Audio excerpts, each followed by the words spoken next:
Magandang hapon, Pilipinas, 4:27 ayon sa Philippine Standard Time. Kasama niyo si Harry Bayona para sa Panahon TV Express.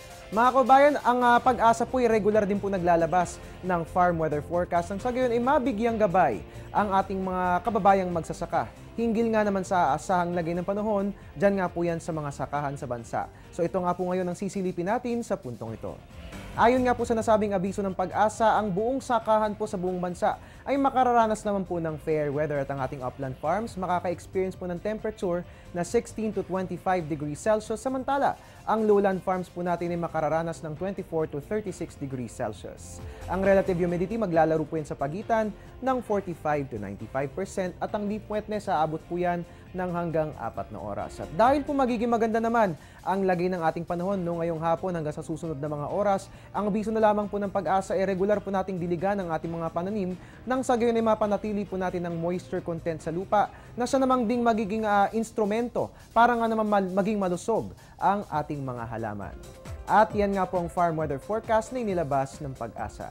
Sa ating pagbabalik, sisilipin pa po natin ng mga iba pang mga datos na kaakibat ng nasabing abiso ng Pag-asa. Ang tabayanan po yan sa aming pagbabalik.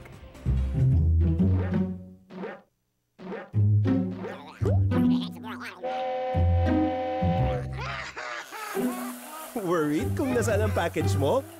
Sa Air 21, worry-free! May real-time SMS updates kaya alam mong status ng padala mo every step of the way. Why worry? Pwede namang worry-free. Sa Air 21, sagot ko, padala mo!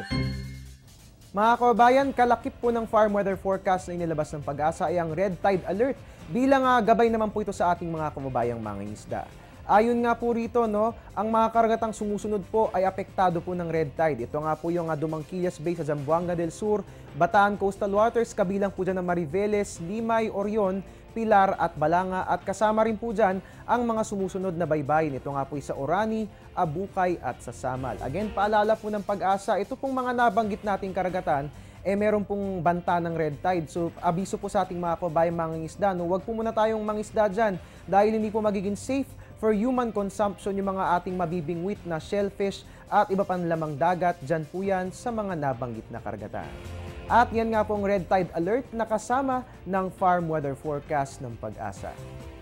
At yan po muna ang latest mula rito sa Pag-asa DOST. Ang tabayanan po susunod kong ulat, mamaya po yan sa News at 6, dito lamang po yan sa People's Television. At your service po new weatherman, Harry Bayona, nagpapaalalang tiwala lang. May tamang panahon ang bawat pagkakataon. Manatiling nakatutok, dito lamang po yan sa Panahon TV Express.